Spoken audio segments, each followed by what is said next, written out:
So I covered the story about the Vegas suspect that allegedly exploded the Tesla truck outside of Trump Tower. Since that story was covered last week, more information has been released about the suspect. We're going to start actually with the video from his girlfriend, where his girlfriend called and she explained what she knew and what she didn't know. And then we are going to dive into this alleged email that supposedly came from the suspect and how a journalist and a podcaster who are both intelligence are using this to instill fear in the American people. And I'm telling you, that is a psyop. I am warning you right now, ladies and gentlemen, this video is circulating around on Twitter. Please do not fall for this mess. I'll point to that in just a second, but let's start with the conversation here about the girlfriend, what she knew about the suspect at that point in time. I believe this clip begins where he is getting the Tesla. Check this out. So shared new images of Livelsberger at a Tesla charging station, adding data shows the car was not in self-driving mode. With questions mounting over the timing, the FBI stressing there is no known connection between Livelsberger, the New Orleans suspect, or any other terrorist organization. Meanwhile, a former girlfriend telling NBC News she received this video from the Green Beret inside what appears to be the rented Cybertruck just days before the explosion. Alicia Arrett telling NBC News the communication began with a text last week telling her he rented the Cybertruck. I was surprised, especially when I knew he was already married, and I thought he was happy. Arrett sharing the two dated for several years, bonding over a love of the outdoors, describing him as respectful, driven, and playful. He was so funny. That was what caught me and drew me in. And it was just like instant chemistry with us. The messages continued. At 9 a.m. Tuesday, Livelsberger texting, "I rented a Tesla Cybertruck. It's the expletive," followed minutes later by, "I feel like Batman or Halo." The messaging, including the video inside the truck, continuing till New Year's Eve, when Arrett says he went quiet. She found out about the bombing when she says she was contacted by the FBI. I don't know what drove him to it. I've just been rolling it around in my head for 2 days. Arrett says Livelsberger was never violent towards her. But she doesn't know what drove him toward it. So the connection that I've noticed between this suspect and the New Orleans suspect is, of course, both of them were in the military. Both of them at one point were at Fort Bragg. And I am familiar with Fort Bragg. I lived in Fayetteville, North Carolina, many, many years ago. I went to high school in that area. It's a large military base. It's one of the largest bases in the world. So it's not uncommon for an Army soldier at some point to make their way through Fort Bragg. Just want to go ahead and say that part. That being said, the military. You know, last year, when I mentioned this to people, some people said, well, Sabby, that's a bit extreme. No. I'm going to tell you again. Ladies and gentlemen, please tell your children, do not join the military. People go in and they don't come out the same. And I speak that as someone who grew up in a military community, grew up overseas, grew up in the States. My dad was military. Like I grew up with that community. And so I'm telling you from experience, these multiple tours that these soldiers have to take, whether it was Afghanistan, whether it was Iraq, like they do not come back the same if they come back at all. And it does something to you psychologically. And people, and I'm not saying that that is the excuse for what he did. I'm not saying that at all. And I do not condone violence. But what I am saying is that I have seen people and I've known people that I went to high school with that were totally fine until they went into the military and they had a tour abroad. Until they went to Iraq, until they went to Afghanistan, they did not come back the same. And the things that you witness over there, it stays with you. You know, you just don't forget about hearing bombs every night. You just don't forget about seeing people being blown up in front of you. I had one friend who came back after he came back from Iraq, told me his best friend's face blew up in front of him. You don't forget those things. Those images stay with you. Now, some people have different ways of dealing with that, and others may be able to just shrug it off. But I'm trying to tell you, the military is problematic. And it's not just the basic training, but there are movies that you can watch about that can be pretty accurate depending on who you ask. It is these tours abroad, the deployments, the wars, and the multiple wars over and over, the multiple tours. There are people that I know that went to Iraq 3 times, 3 tours. I knew someone personally, I'm not going to say their name on here. I knew someone personally that tried to unalive themselves after they came back because they could not unsee what they saw. Just think about that for a second. Let's get back into the video here. But often complained of extreme pain following multiple back surgeries, among other issues. He would have headaches. He had some memory loss and trouble concentrating. Did everybody hear that?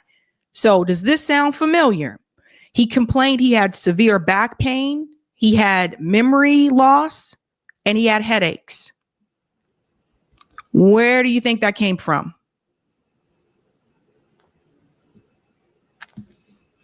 Think about that for a second. Not the first time we've heard this. I know he had some trouble. Military records show Levelsberger won many commendations, but was never awarded a Purple Heart. He did, however, serve on multiple deployments.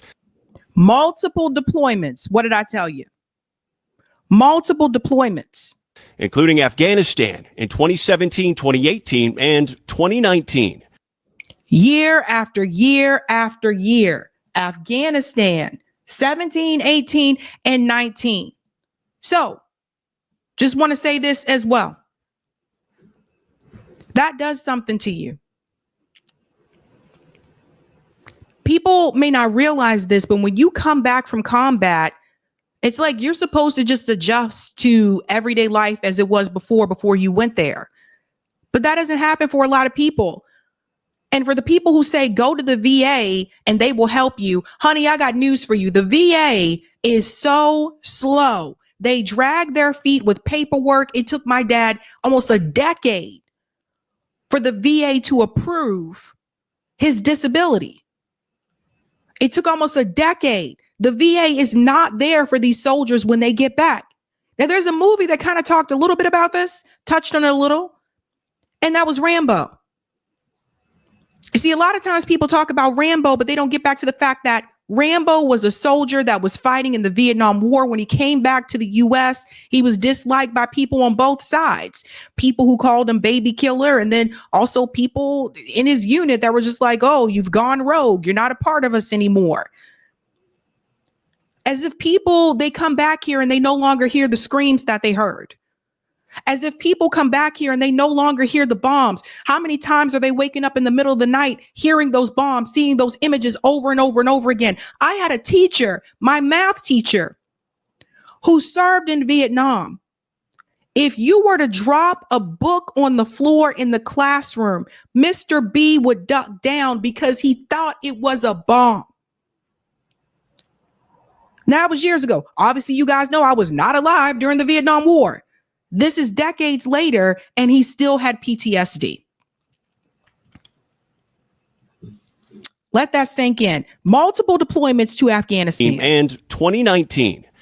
Today in Las Vegas, investigators say as they search for a potential motive, the decorated veteran ended with this. I need to cleanse my mind of the brothers I've lost and relieve myself of the burden of the lives I took. And Morgan. Okay, so that part right there, the brothers that he lost and the lives that he took. The military can kind of be like a fraternity. I think you see this a lot more so with the Marines. I don't know if you guys ever met people that were Marines, but like these guys are like tight. Like they're like this. I mean, like there are soldiers, like my dad knew people that were in his unit when we were in Germany. They're still close. We're talking decades later. So these guys are, yeah, like Chris said, brotherhood. It really is. They're very close, very protective of each other. Doesn't mean there aren't other issues that happen within the military, but it really is like kind of like a fraternity in a sense, right? So apparently he had difficulty dealing with the brothers that he lost and the lives that he took, the people that he killed. Now, I wanted to show you that because you're bound to see this if you're on Twitter. And we are going to debunk that. We're going to go through this crazy ass psyop that is happening in real time. So this is Sean Ryan. Sean Ryan is a podcaster, also was CIA. He's also intelligence. So keep that in mind. I urge everyone to dedicate at least 45 minutes to fully grasp the details that have unfolded over the past few days. This episode takes a deep dive into the manifesto and email that was sent to Sam Osar by Matt Livelsberger himself. Now, I'm not going to read all that. We're going to go right into this clip here. So this is Sam. Now, Sam is intelligence. I'm going to say this again. Sam is intelligence. Don't forget that. Let's get into this. This is crazy and wild.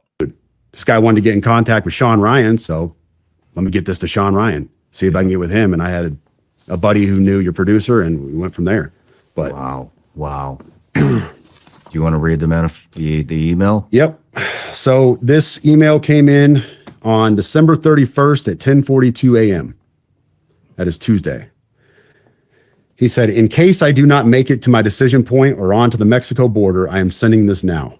Please do not release this until 1 January and keep my identity private until then. First off, I am not under duress or hostile influence or control. My first car was a 2006 black Ford Mustang V6 for verification.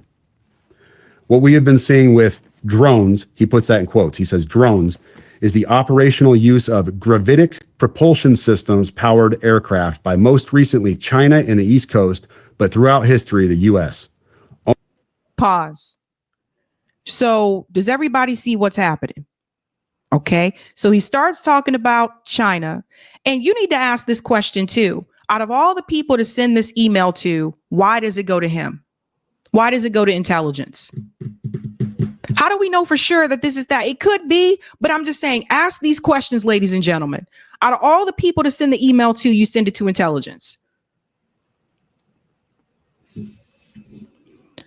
Jesus Christ.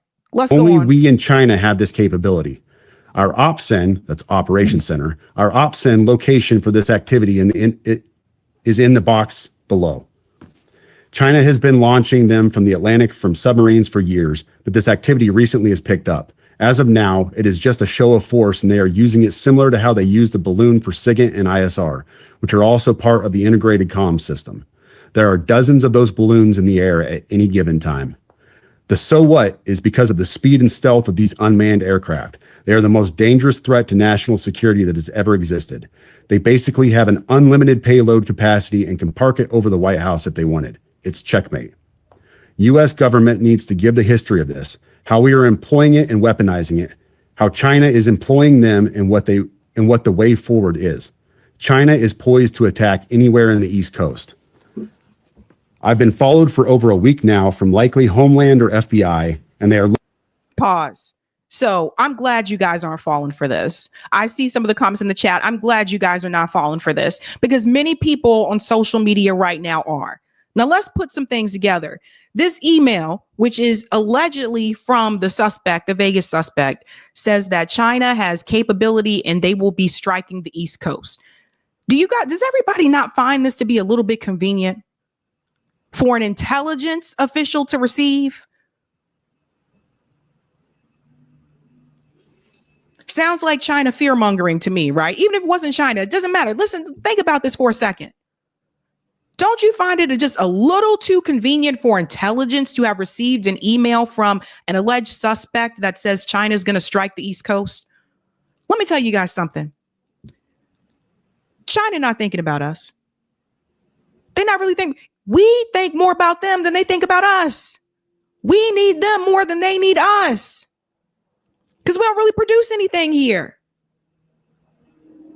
So do not fall for this. I couldn't believe the number of people on Twitter that were falling for this. Luckily, people like Max Blumenthal called it out and other investigative journalists. This is ridiculous. Let's go on. Looking to move on me and are unlikely going to let me cross into Mexico.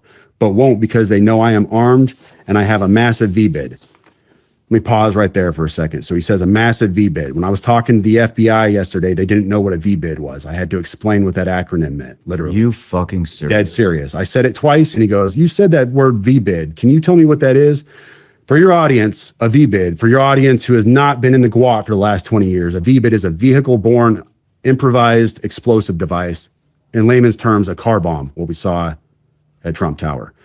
So backing up, he says, I am armed and have a massive VBID. I've been trying to maintain a very visible profile and have kept my phone, and they are definitely digitally tracking me. Here's where he gets into the other stuff. And this is where we had to redact the names. Well, if they were digitally tracking him, they would have been tracking him when he wrote this alleged email, right? Come on, guys. Your producer redacted the names. I have knowledge of this program and also war crimes that were covered up during airstrikes in Nimruz province, Afghanistan in 2019 by the admin, DOD, DEA, and CIA. I conducted targeting for these strikes of over 125 buildings. 65 were struck because of civcas, that's civilian casualties, that killed hundreds of civilians in a single day. U.S. FORA continued strikes after spotting civilians on initial ISR. It was supposed to take 6 minutes and scramble all aircraft in CENTCOM. The UN basically called these war crimes, but the administration made them disappear. I was part of that cover-up with U.S. FORA, an agent, redacted, of the DEA. So I don't know if my abduction attempt is related to either. I worked with, redacted, IO staff on this as well as the response to Bala Murghab. Redacted commander at the time, redacted can validate this.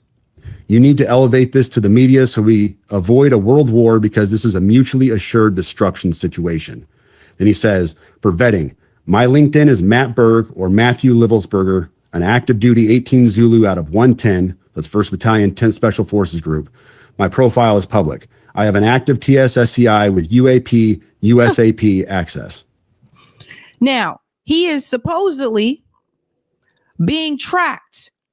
So he's being tracked, but he goes forward to tell you what his LinkedIn is and all this kind of, come on. Don't you guys think it's weird that this information comes out after we already knew Matt Livelsberger's LinkedIn? We already knew that information. Let me add this part here because I was going to get to this. Jay said, Sabby, this story was determined to be fake. Sean Ryan will go live tonight to probably apologize for disinformation. Yes. And that was the point I was going to get to. And I hope everybody sees that. If they don't see that, I hope they see this one, me covering it, because I'm not even kidding when I tell you how many people fell for this. Thousands and thousands of people fell for it. That's the problem. Just like that. You have a channel where the host is CIA, and the gentleman who comes on to read this email also works for intelligence. And as the host, you have to vet it. You have to vet it. There are a number of times there are people who've contacted me to come onto the show that told me things happened or there's a case. Whenever there's a case, I always ask for permission from the lawyer. That's usually how you can tell if people are telling the truth. So just keep that in mind. I always make sure, let me vet this. Do you have proof? Any type of evidence for this guy to come on there and to say this BS? No proof. Anybody can write up an email and say, hey, this was sent to me and this came from this person. But that doesn't mean it's real.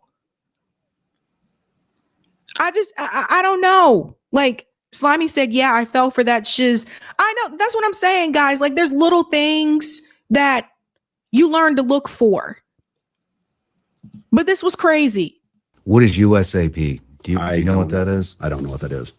But I checked his credentials on LinkedIn. So that was the first thing I did. I went to his LinkedIn page.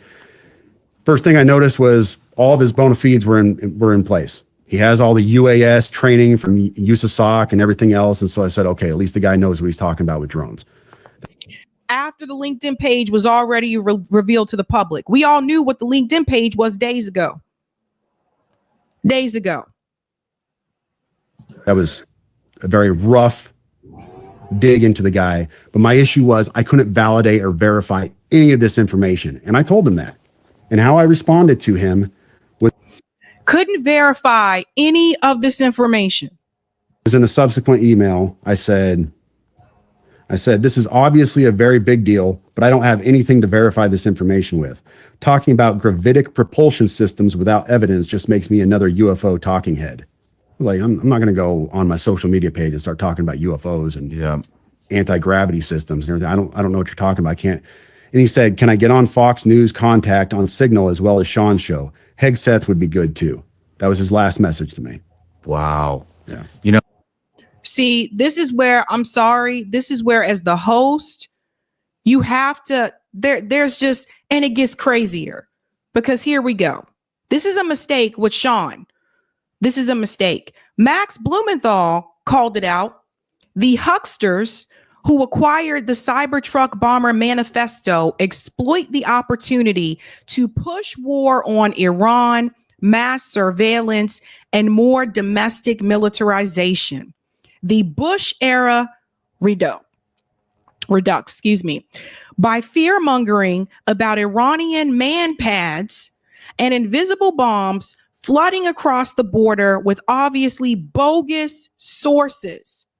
Nothing but lowbrow, neoconservative flim-flam for the suggestible Trump base. And I wouldn't even just say the Trump base, but anybody who has criticism of Iran or China or thinks that these countries are evil and they need to go down could easily fall for this. And a lot of people did.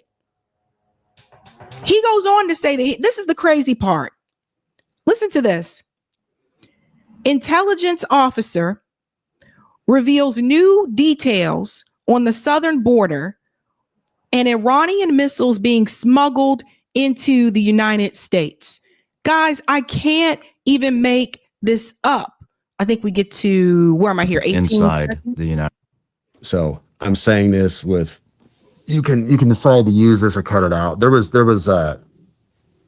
This is hard to work with because keep in mind, let me give some background on this. I'm an intelligence analyst and I've spent many years validating sources, taking information in, putting it back out, telling my humenters, hey, this source, this is valid. Let's, give him a rating of this, do this, recommendations. So we can identify good sources in the field that give us information. And we can say, yes, this is an A source versus, an F6. This is just garbage. Somebody got paid for something.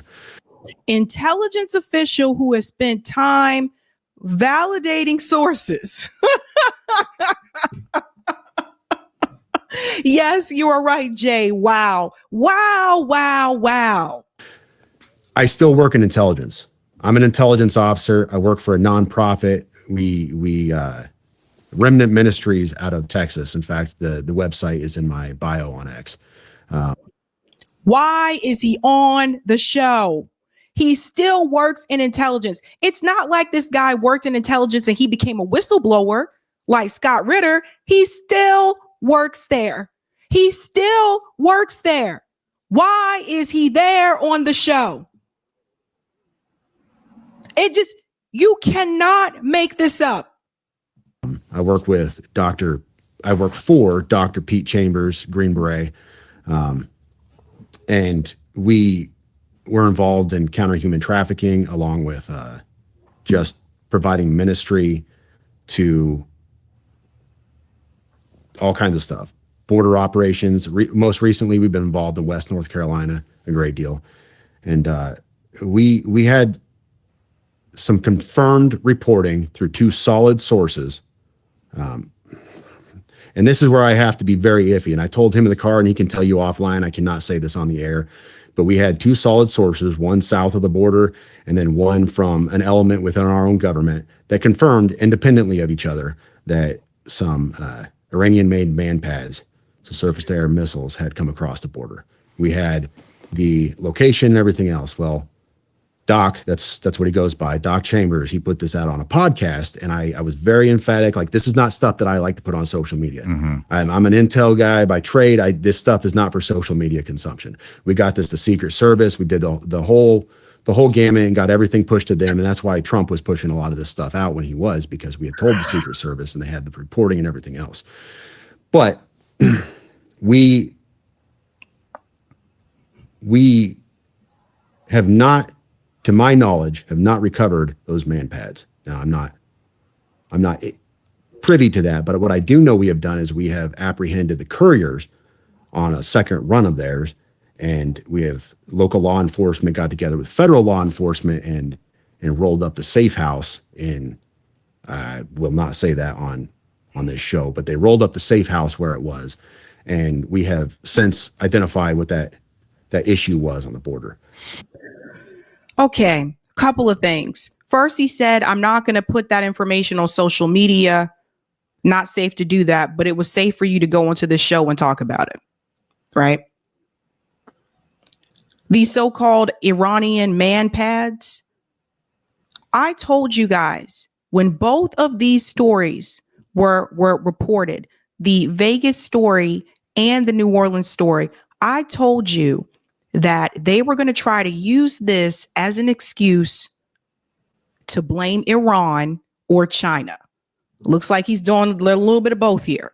What did I tell you? Try to use another excuse to go after Iran.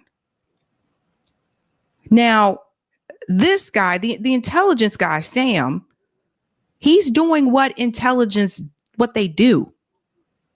Remember, they're all over the place. I think sometimes people think that like, oh, well, intelligence, they work in this building. They work in the Central Intelligence Agency building. They're out in the field too, posing as other positions. And they're not going to tell you, hey, I know I work with you, but I'm actually intel.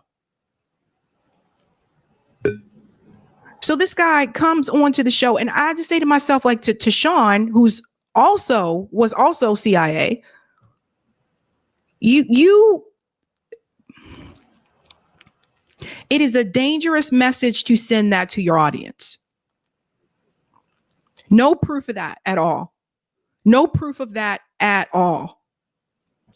So that is where the host, you have to say, wait a minute, but why would you do that as the host if you were also a part of intelligence? So I feel like this particular conversation was used as a way to advocate for war against Iran and China. And I told you when these two incidents happened that they were going to try, there's going to be blame on Iran, there's going to be blame on China, or one of the two. And here we are. Part of that has to do with the fact you have a new administration that is coming in.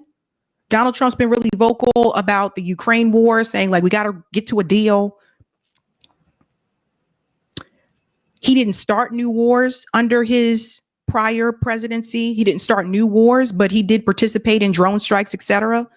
But he didn't start new wars. And it's kind of like it's gotten to the point now with every administration that comes in, the war machine expects you to start something if there is nothing. So this fear mongering around Iran and China, this is what I've been trying to warn people about. You cannot blame these other countries, especially with China, with economically. You really can't point your finger at China and blame them for being successful economically when we sent jobs there. Okay. The way that we are going to move up, at some point, we're going to have to learn how to work together with them, not against them. Professor Wolf was just talking about this recently. When it comes to Iran, many people want to point fingers at them and say, well, Iran was backing Hamas. Iran was backing the resistance. And they want conflict with Iran as much as they say they don't. The reason why they do is to protect Israel. Even if Iran wasn't backing Hamas, and let's just say they were neutral on that position, like how Pakistan was neutral on the Ukraine war. Imran Khan was neutral about that. Next thing you know, the US government pushes to get this guy thrown in jail because he wouldn't take a side.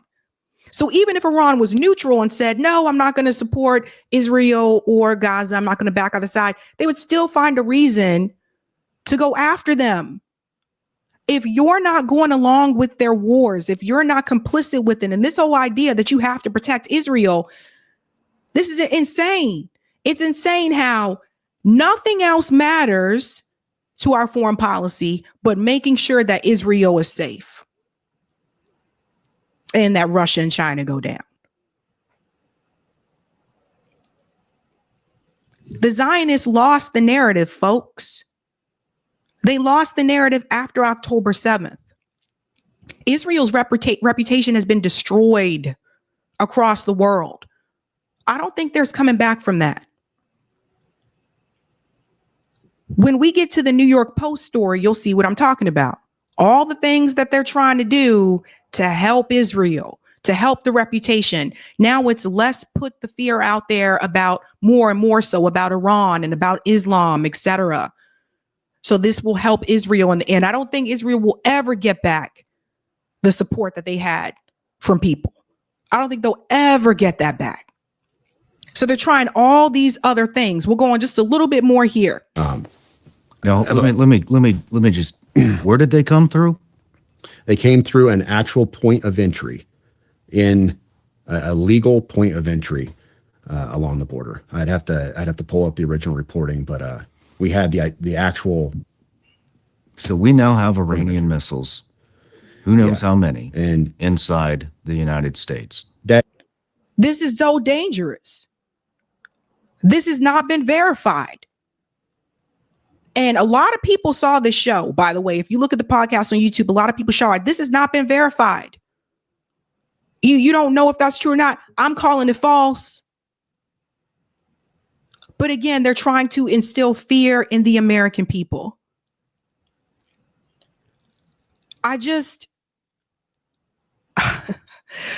What they are willing to go through to make sure that Israel gets its way is absolutely disgusting.